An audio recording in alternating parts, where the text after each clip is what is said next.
Hello, sports card investors. That's right. Hopefully, today finds you in a safe space as we run down the year-over-year investments as predicted by your hobby hero, Jeff Wilson, over at Sports Card Investor. That's right. 1 year ago in February 2021, he told you to buy, sell, or hold these 12 cards that we're about to see. And we're going to see if 1 year later he was right or wrong. You know, next month we'll probably get into his $1 million PPP loan and him threatening to sue people on Twitter. But for now, let's focus on how disastrous his videos were 1 year ago. We'll start with Joel Embiid. Jeff loved the Sixers last year and he told you to buy. He even flexed some of his Embiid cards that he has in his collection. Well, the 76ers are still good. Embiid might win MVP this year and the card is still down huge year over year. This card doesn't have a massive population like some other cards we'll see soon. Makes you wonder, what will guys like, De'Aaron Fox and Donovan Mitchell have to do to ever reach their all-time highs again? Embiid, maybe if they win the finals and he's finals MVP, perhaps this card approaches 650 again. We'd have to see, but this is not a good sign for Embiid or other cards that have much, much higher populations than this one. Moving on to baseball, it just seems like Jeff doesn't really know that much about baseball. Maybe he hasn't watched it that much. He just seems more interested in basketball and a little bit about, quarterbacks and football. So I'm not surprised he missed this one on Nolan Arenado. He told you to buy at 210. It fell to 100. This is just after he got traded to the St. Louis Cardinals. But, here in the future, guys like Jeff and kind of these new guys who have come along in the last couple of years, you're going to have to get interested in baseball because you're not going to see these like broad-based moves in sports cards like you have over the last couple of years. You're going to have to individually pick players, and some of those really underserved top prospects who disappear for a few years in the minor leagues at A-ball, AA, AAA, and so forth. And they kind of get off the radar. And so you're going to have to go in there and know when to buy those cards and understand baseball and understand those players, I think, more in the future than you were in the last couple of years when you could just cherry pick, top quarterbacks and kind of top NBA players. Next card up, 2017 Prism De'Aaron Fox. Rookie card, PSA 10. Jeff told you to hold this one at $220. It's fallen all the way to $50. Jeff is just, emotionally attached to modern basketball.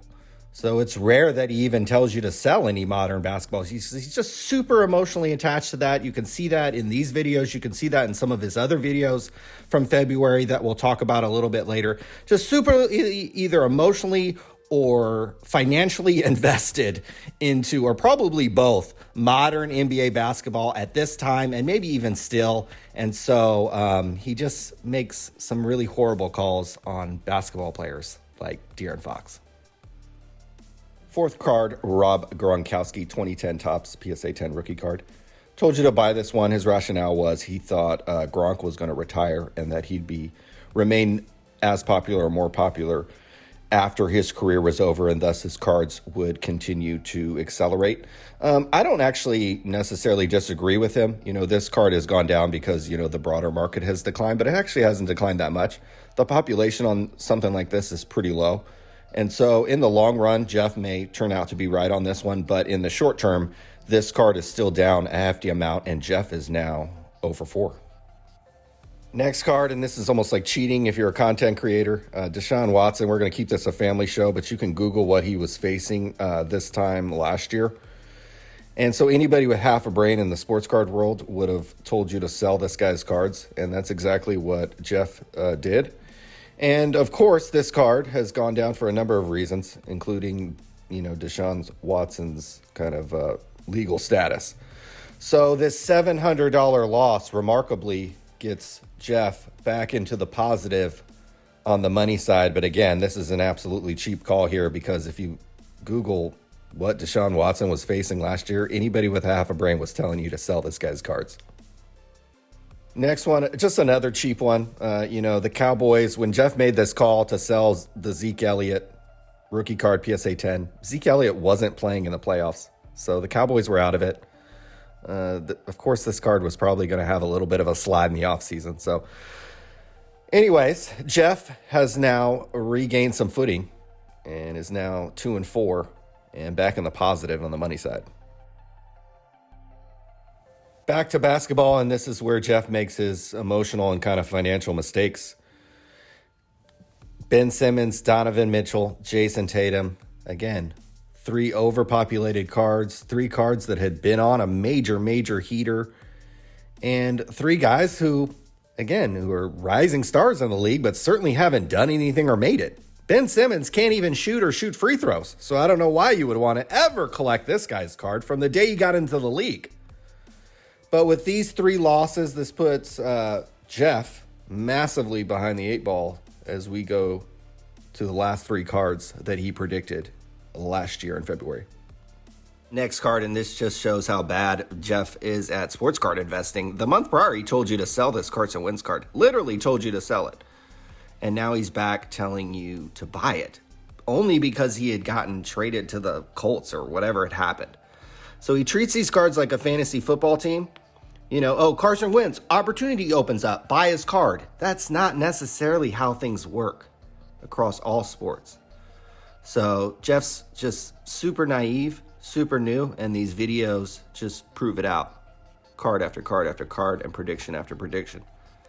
Back to baseball, Jeff gets this one right. Iconic cards like this Pujols was on a major heater. If you remember back last year, the Jordan rookies and all that kind of stuff was just super hot back in January and February of last year. So Jeff told you to sell this Pujols because, the card was on a heater and Pujols himself, was wrapping up the end of his career. So a win for Jeff before a very final card.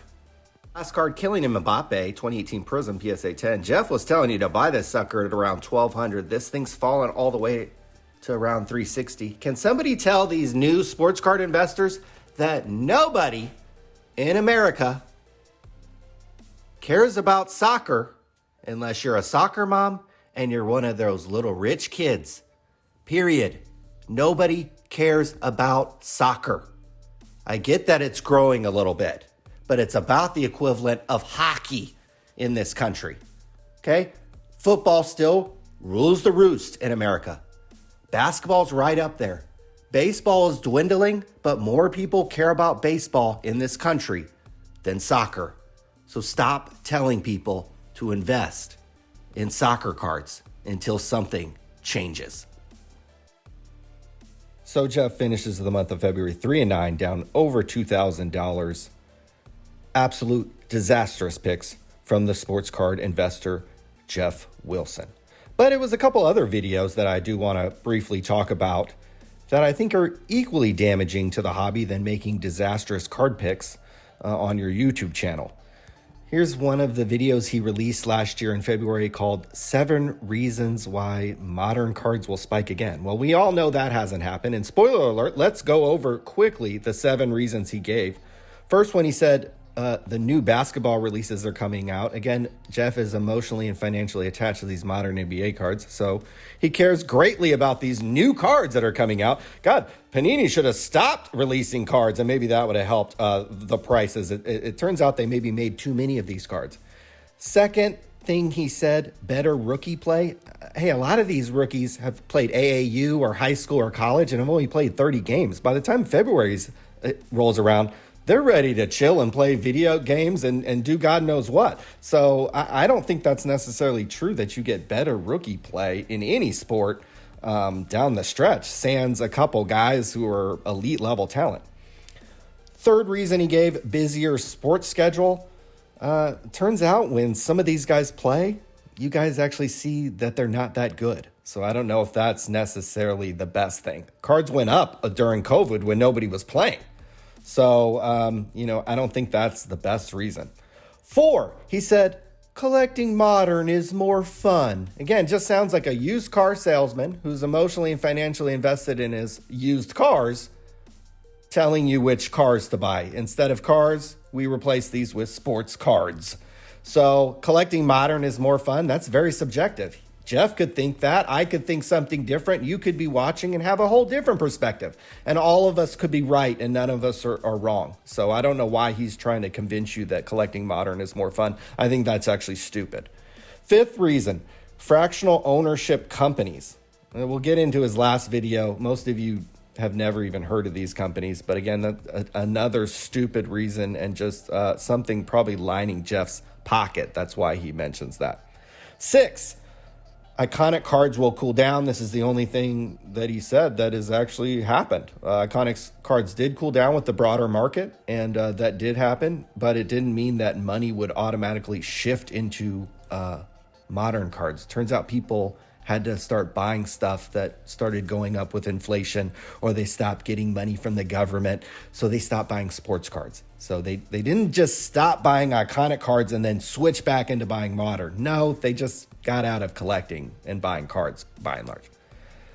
Lastly, his 7th reason, he said just buck the trend because everybody's buying iconic cards right now. So come back and buy modern. Again, just another used car salesman trying to get you onto their lot and tell you what to buy. The last video we'll talk about that Jeff did in February of last year was this one on dibs, fractional ownership. Invest in sports card-like stocks. Jeff probably has ownership or part of ownership or got some money from this company, so he did like a little hype video for them.